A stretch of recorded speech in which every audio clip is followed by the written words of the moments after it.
Breaking news చూస్తున్నారు. షాబాద్ 6 హత్యల కేసులో సంచలనం నమోదవుతోంది. పోలీసుల నిర్లక్ష్యం కారణంగానే 6 హత్యలు జరిగాయని చెప్పి బాధిత కుటుంబం ఆరోపిస్తుంది. షాబాద్ ఎస్ఐ రమేష్ సస్పెన్షన్ కోసం పట్టుబడుతూ ఉంది ఆ కుటుంబం. ఈ నేపథ్యంలో సిఐ క్రాంతిరెడ్డిపై చర్యలకు సిపి ఆదేశించారు.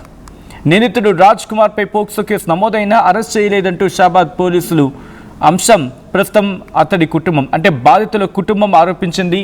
ఈ క్రమంలో యాక్షన్లోకి దిగింది. ఆ విషయాలు మీరు చూస్తున్నారు. ఈతగాన్ని సస్పెండ్ చేస్తుంది పోలీసు శాఖ. ఇటు అలసత్వం వహించారు. కేసు నమోదైన తర్వాత కూడా ఎక్కడ అరెస్ట్ చేయలేదు. పోక్సో కేసు నమోదైనా కూడా ఎక్కడ అరెస్ట్ చేయలేదు. దీంతో సిఐ క్రాంతిరెడ్డిపై చర్యలకు సిపి ఆదేశించారు. మీరు చూస్తూ ఉన్నారు. ఇతగాన్ని ప్రస్తుతం పోలీసులు సస్పెన్షన్ చేసింది.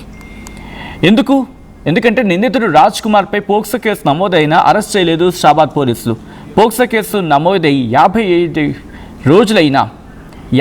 రోజులైనా కూడా కనీసం ఏనాడు విచారించలేదు అంటూ కూడా పోలీసుల మీద పెద్ద ఎత్తున ఆరోపణలు ఉన్నాయి. పోక్సో కేసులో బెయిలబుల్ సెక్షన్స్ పెట్టి నిందితుడిని పోలీసులే కాపాడారంటూ ఉన్నారు బాధిత కుటుంబం. ఆ విజువల్ మీరు చూస్తూ ఉన్నారు. ఎస్ఐసిఐలు వీళ్ళిద్దరే నిర్లక్ష్యం వహించారనేది బాధిత కుటుంబం ఆరోపిస్తూ నిందితుడిని పోలీసులే కాపాడారంటూ ఉంది బాధిత కుటుంబం. పోలీసులకు నిందితుడికి 20 లక్షల డీల్ జరిగింది అనే ఆరోపణలు ఉన్నాయి. నిందితుడి అరెస్టుపై గతంలో పోలీసులను ప్రశ్నించారు బాధితురాలి తల్లి. నిందితుడు ఎక్కడున్నాడో చెప్తే పట్టుకుంటామని పోలీసులు చెప్పారంటున్నారు బాధిత కుటుంబం. అంటే నిందితుడు ఎక్కడున్నాడో చెప్తే పట్టుకుంటామని పోలీసులు చెప్పారంటున్నారు బాధిత కుటుంబం. ఈ నేపథ్యంలో అసలు ఇంతకీ వీళ్ళిద్దరి మీద ఈ సిఐ క్రాంతిరెడ్డి అలాగే ఎస్ఐ వీళ్ళిద్దరి మీద కూడా పెద్ద ఎత్తున ఆరోపణలు ఉన్నాయి. ఆ బాధిత కుటుంబం ఏమంటోంది ముందుగా చూద్దాం. మేనమామ రియాక్ట్ అయ్యారు. ఇటు బాధిత బాలిక మేనమామ ఏమంటున్నారో చూద్దాం.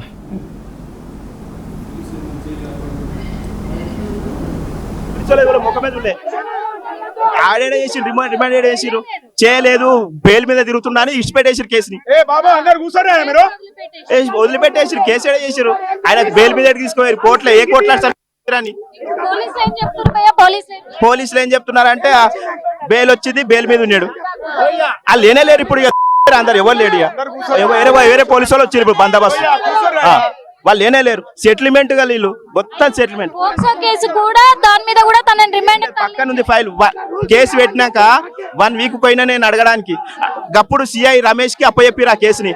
ఆయన అప్పుడు తెప్పించుకుంటున్నా ఫైలుని. వారం తర్వాత ఎప్పుడు చేయాలి ఆయన మళ్ళీ 20 రోజులకు ఫోన్ చేసినా నేను కలిస్తే ఆడు భయపట్టిండిగా మీ దగ్గరికి ఏం రాడు చూద్దాం పాడాడు దొరికితే మాత్రం గట్టిగానే ఇస్తాను నేను అంటాను. అప్పుడు పోలీసులు ముఖమే చూడలే. ఆడేడే చేసి రిమాండ్ చేసిరు చేయలేదు. బెయిల్ మీద తిరుగుతున్నా అని ఇష్టపెట్టేసారు కేసుని. వదిలిపెట్టేసారు. కేసు ఏడే చేసారు. ఆయన బెయిల్ మీద తీసుకోవాలి కోర్టులో. ఏ కోర్టులో పోలీసులు ఏం చెప్తున్నారంటే బెయిల్ వచ్చింది, బెయిల్ మీద ఉన్నాడు. వాళ్ళు లేనేలేరు ఇప్పుడు. అందరు ఎవరు లేడు. వేరే పోలీసు వాళ్ళు వచ్చారు ఇప్పుడు బందోబస్తు. వాళ్ళు లేనేలేరు. సెటిల్మెంట్ గా వీళ్ళు మొత్తం సెటిల్మెంట్. పక్కన ఉంది ఫైల్. కేసు పెట్టినాక 1 వీక్ పోయినా నేను అడగడానికి అప్పుడు సిఐ రమేష్ కి అప్పచెప్పిరు ఆ కేసుని. ఆయన అప్పుడు తెప్పించుకుంటున్నా ఫైలుని. వారం తర్వాత ఎప్పుడు చేయాలి ఆయన మళ్ళీ 20 రోజులకు ఫోన్ చేసినా నేను కలిస్తే ఆడు భయపట్టిండిగా మీ దగ్గరికి ఏం రాడు చూద్దాం పాడాడు దొరికితే మాత్రం గట్టిగానే ఇస్తాను. రైట్, అది బాధిత బాలిక మేనమామ ఆరోపణ. ఇటు సిఐఎస్ఐ వీళ్ళిద్దరి నిర్లక్ష్యం కారణంగానే ఇది జరిగిందంటూ కూడా చెప్పుకొచ్చారు. ఈ అంశానికి సంబంధించి మాజీ మంత్రి BRS working president KTR react అయ్యారు. ఆయన ఏమంటున్నారో చూద్దాం. దారుణమైన సంఘటన షాబాద్ లో ఈరోజు జరిగిన సంఘటన ఏదైతే ఉందో నిజంగా కూడా అందరం కూడా కలత చెందే దరిద్రమైన వార్త. ఇవాళ మీరు చూసినట్టయితే పాక్సో లాంటి ఘటన జరిగిన తర్వాత, ఒక మైనర్ బాలిక మీద అత్యాచారం జరిగిన తర్వాత వారికి బెయిల్ ఇవ్వడము, ఆ బెయిల్ ఇచ్చే క్రమంలో న్యాయమూర్తుల దగ్గర మరి ప్రభుత్వం తన వాదనలు పటిష్టంగా వినిపించకపోవడం వల్లనే ఈ పరిస్థితి వచ్చిందని నేనైతే అనుకుంటా ఉన్నా. ఎందుకంటే ప్రభుత్వం కనుక స్పష్టంగా చెప్పి ఉంటే, ఏ అమ్మాయి మీదైతే అత్యాచారం జరిగిందో, ఏ అమ్మాయి మీదైతే అఘాయిత్యం జరిగిందో, ఆ అమ్మాయి భయపడుతూ, అమ్మాయి కుటుంబ సభ్యులు భయపడుతూ దయచేసి వాడికి బెయిల్ ఇవ్వద్దు ఆ దుర్మార్గుడికి అని చెప్తుంటే కూడా మీరు పెడచెవిన పెట్టి మీరు కోర్టులో న్యాయమూర్తి గారికి సరిగ్గా నివేదించకపోవడం వల్ల ఈ దుర్మార్గం జరిగింది. వాళ్ళ 6 హత్య ఎందుకు జరిగింది అని ఆలోచిస్తే ఖచ్చితంగా ఇది రాష్ట్రంలో హోంశాఖ వైఫల్యం, అట్లాగే రాష్ట్రం నుంచి, రాష్ట్ర ప్రభుత్వం నుంచి ఆ నిందితుడికి బెయిల్ రాకుండా చూసుకోవాల్సిన న్యాయవాదుల వైఫల్యం తప్పకుండా ఉన్నది ఇందులో. మరి రేవంత్ రెడ్డి గారు సమాధానం చెప్పాలి. ఇట్లాంటి దుర్మార్గులకు బెయిల్ ఎందుకు ఇస్తున్నారు? ఏ కారణం చేత మీరు బెయిల్ ఇచ్చి వాళ్ళని మళ్ళీ సమాజంలోకి ఈ మానవ మృగాల్ని మీరు వదులుతున్నారు? ఎవరి బాధ్యులు? వాళ్ళ 6 ప్రాణాలకు ఎవరు బాధ్యులు? ఎవరు బాధ్యత తీసుకుంటారని నేను అడుగుతా ఉన్నా. కేసీఆర్ గారు ఉన్నప్పుడు ఇట్లాంటి అఘాయిత్యం ఒకటి జరిగితే ప్రభుత్వం ఎట్లా స్పందించిందో అందరికి గుర్తుంది. ఎంత స్విఫ్ట్ గా స్పందించింది, ఏం చేసిందో అందరికి గుర్తుంది. కానీ వాళ్ళ రాష్ట్రంలో అమ్మాయిల మాన ప్రాణాలకి రక్షణ లేకుండా పోయింది. కనీసం కంప్లైంట్ ఇవ్వాలంటే భయపడే పరిస్థితి. ఇట్లా మీరు విచ్చలవిడిగా బెయిల్ ఇచ్చుకుంటూ మీ పబ్లిక్ ప్రాసిక్యూటర్లు వాదించకుండా, దుర్మార్గులకు బెయిల్ ఇవ్వకుండా అడ్డుకోకపోతే రేపటి రోజున జరిగే అఘాయిత్యాలకు, రేపటి రోజున జరిగే దారుణాలకు ఖచ్చితంగా రేవంత్ రెడ్డి గారు, ఆయన ప్రభుత్వమే బాధ్యత తీసుకోవాలి.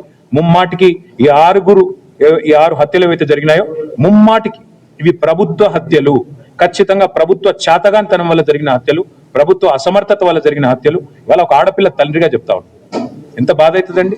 అఘాయిత్యం జరగడమే ఘోరం అంటే, అఘాయిత్యం జరిగిన తర్వాత పబ్లిక్ గా వచ్చి చెప్పుకోవడమే భయంకరమైన ఒక పరిస్థితి అంటే, దాని మీదకెళ్ళి ఇవాళ ఆ దుర్మార్గులకు, మానవ మృగాలకు బెయిల్ ఇచ్చి వాళ్ళని బయటికి తీసుకొచ్చి వాళ్ళ అఘాయిత్యాలు చేస్తుంటే వాళ్ళ పలుకుబడి డబ్బుల్ని ఉపయోగించుకొని సిగ్గు లేకుండా పబ్లిక్ ప్రాసిక్యూటర్లు మరి నోరు మూసుకొని చాష్టలుడికి చూస్తుంటే ఏ ధైర్యంతో మరి రేపటి రోజున ఆడపిల్లలు ఈ రాష్ట్రంలో ఏమైనా జరిగితే బయటకు వచ్చి ఫిర్యాదు చేస్తారు? తల్లిదండ్రులు భయపడరా? సిగ్గుండాలి ఈ ప్రభుత్వానికి, ముఖ్యంగా రేవంత్ రెడ్డి గారికి అని చెప్పి నేను తెలియజేస్తాను. దారుణాత్ రైట్. అది ఇటు బీఆర్ఎస్ వర్కింగ్ ప్రెసిడెంట్ మాజీ మంత్రి కేటీఆర్ రియాక్షన్. బాధిత కుటుంబానికి న్యాయం జరిగేంత వరకు ఆ కుటుంబానికి అండగా ఉంటామంటోంది బీఆర్ఎస్. ఈ నేపథ్యంలోనే ఆర్ఎస్ ప్రవీణ్ కుమార్ కూడా రియాక్ట్ అయ్యారు. ఆర్ఎస్ ప్రవీణ్ కుమార్తో మా ప్రతినిధి మధు మాట్లాడారు. ఇంతకీ ఆయన ఏమంటూ ఉన్నారు ఇప్పుడు చూద్దాం. సంబంధించి పెద్ద ఎత్తున ఆందోళన కొనసాగుతా ఉంది. ప్రభుత్వం నుంచి ఇంతవరకు రిప్లై లేదు. సీఎం మాట్లాడే అవకాశం ఉంది, కానీ మిగతా మంత్రులు కానీ ఇంకా ఎమ్మెల్యేలు కానీ మాట్లాడేటువంటి సిచ్యువేషన్ లేదు. బీఆర్ఎస్ ఏం మాట్లాడినా, మీరు ఏం ఆరోపణలు చేసినా రియాక్ట్ అవుతా ఉన్నారు. వరుస ప్రెస్ మీట్లు, దీనిపైన ఎవరు రియాక్ట్ కాలేదు. కారండి వాళ్ళు దీంట్లో, వాళ్ళు పేదవాళ్ళు, వాళ్ళని ఎవరు పట్టించుకునే నాదులు లేడు. ఈ ప్రభుత్వంలో మహిళలు, మైనర్ బాలికలు అంటే విపరీతమైన కోపం ఉంది. ఎందుకుందో నాకు తెలియదు. వాళ్ళను చేసిన నిందితులు అంటే వాళ్ళకి ఎందుకో విపరీతమైన ప్రేమ ఉన్నది. చాలా విచిత్రమైన మనస్తత్వం. ఎవరి మీద ఎందుకోసం ఈ కసి ద్వేషం మహిళల మీద, మైనర్ బాలికల మీద పెంచుకున్నారో నాకైతే తెలియదు. అది గౌరవ ముఖ్యమంత్రి, హోంమంత్రి గారు, అదేవిధంగా కేబినెట్ సభ్యులు, ముఖ్యంగా మహిళా మంత్రులు వాళ్ళ ఆన్సర్ చెప్పాలి ఈ విషయం. మీరు ఏదైనా రియాక్షన్ ఇస్తే, అవినీతి ఆరోపణలు చేస్తే, మీరు ఏమైనా కామెంట్ చేస్తే రియాక్ట్ అవుతారు. వరుస ప్రెస్ మీట్లు ఉంటాయి జనరల్ గా. కాంగ్రెస్ పార్టీ ఎమ్మెల్సీలు, విప్పులు, ఎమ్మెల్యేలు, ఎంపీలు, దీనిపైన ఎవరు మాట్లాడతారు? ఇట్లాంటి ఇన్సిడెంట్ అయినప్పుడు ఎవరు ముందుకు వస్తారు? రెండు దీంట్లో వాళ్ళు తప్పులు చేస్తే క్లియర్ గా అర్థమవుతుంది. వాళ్ళ ఆన్సర్ ఏం చెప్తారు? ఇందులో ఏం ఆన్సర్ చెప్తారు చెప్పండి? పొంగులేటి గారి మీద 10,000 కోట్ల కుంభకోణం ఉన్నా, మా దగ్గర ఆధారాలు ఉన్నాయి. ఆయన మాట్లాడాలిగా, మాట్లాడతలేడు. అదేవిధంగా ట్యాపింగ్ అక్రమంగా కేసు పెట్టిండ్రు, అనవసరంగా లేని ఆధారాలు తీసుకొచ్చి అగ్రనాయకుల మీద కేసులు పెడుతున్నారు, దానికి వాళ్ళ దగ్గర ఆన్సర్ లేదు. అదేవిధంగా ఈ మైనర్ బాలిక బెయిల్ ఎట్లా ఇష్యూ చేస్తారండి ఒక నిందితుడు కంటే, దాని మీద ఆన్సర్ లేదు. అదేవిధంగా ఈ కేసులో 55 రోజుల నుంచి ఒక నిందితుడు దొరకకుండా ఉంటాడానండి. 55 రోజులు ఆయన సొంత మామనే వచ్చి వాడు ఓపెన్గా తిరుగుతున్నాడయ్యా అంటే కూడా వాడిని అరెస్ట్ చేయని పరిస్థితి. ఇంకా ఏముంది ఇక్కడ? వాళ్ళకి ఏం ఆన్సర్ చెప్తారు? డైరెక్ట్గా రెడ్ హ్యాండెడ్గా దొరుకుతా ఉన్నారు కాంగ్రెస్ దొంగలు. ఏం ఆన్సర్ చెప్తారు వాళ్ళు? ఏం చేయబోతాం? మీరు ఏం చేస్తారు? ఏం అడుగుతారు? పోరాటం చేస్తాం మధు గారు, తప్పకుండా పోరాటం చేస్తాం. ఇలా పోరాటం చేద్దామనే పోయినాం, నిరంతరం పోరాటం చేస్తుంటాం. మమ్మల్ని శంకర్పల్లి దగ్గర, చేవేల దగ్గర ఆపిన, అక్కడ నుంచి శంకర్పల్లికి తీసుకొని పోయినరు. ఆ తర్వాత మమ్మల్ని నిర్బంధిస్తారు. ఎన్ని రోజులు నిర్బంధిస్తారు?